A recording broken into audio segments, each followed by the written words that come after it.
પૂર્વ ધારાસભ્ય જોધાજી ઠાકોરે પોતાના પદ પરથી રાજીનામું આપ્યું હતું, ત્યારે હવે જોધાજી ઠાકોરે પોતાના સમર્થક સાથે ઘર વાપસી કરી છે। પ્રદેશ પ્રમુખ અમિત ચાવડા અને ધારાસભ્ય ચંદનજી ઠાકોરની ઉપસ્થિતિમાં રાજીનામું પરત ખેંચ્યું છે।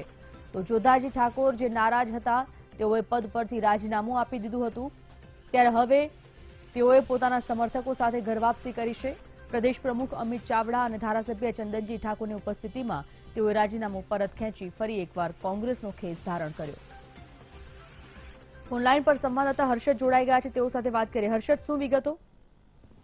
સંજીવની, પાટણના કોંગ્રેસ માટે એક અચ્છે દિન કહી શકાય, કારણ કે જે રીતના જોધાજી ઠાકોર જે પૂર્વ ધારાસભ્ય હતા કોંગ્રેસના, તેઓની સાથે જે કહેવાય કે બે અન્ય ધારાસભ્ય અને તેઓના સમર્થકો સાથે તેઓએ જગદીશ ઠાકોર જે કહેવાય કે તેઓની સામે લોબી ચલાવી હતી અને આયાતી ઉમેદવાર ગણીને તેઓએ પોતાની ઉમેદવારી વ્યક્ત કરી હતી અને પક્ષમાંથી રાજીનામા આપ્યા હતા। પરંતુ આજે જે કહેવાય કે જોધાજી ઠાકોર તેઓના સમર્થકો સાથે પ્રદેશ પ્રમુખ અમિત ચાવડા તેમજ ચંદનજી ઠાકોર છે સિદ્ધપુરના ધારાસભ્ય, તેઓની હાજરીમાં રાજીનામા પરત ખેંચ્યા હતા। એટલે કહેવાય કે ઘર વાપસી થઈ હતી। એટલે ક્યાંક ને ક્યાંક હવે કહેવાય કે જગદીશ ઠાકોરના માટે કહેવાય કે એક અચ્છે દિન છે, અને કારણ કે જે રીતના ઠાકોર સમાજનું પાટણ જિલ્લામાં પ્રભુત્વ છે અને જે રીતના જો જોધાજી ઠાકોર જો કોંગ્રેસથી નારાજ ચાલે તો કોંગ્રેસને મોટું નુકસાન થઈ શકતું હતું।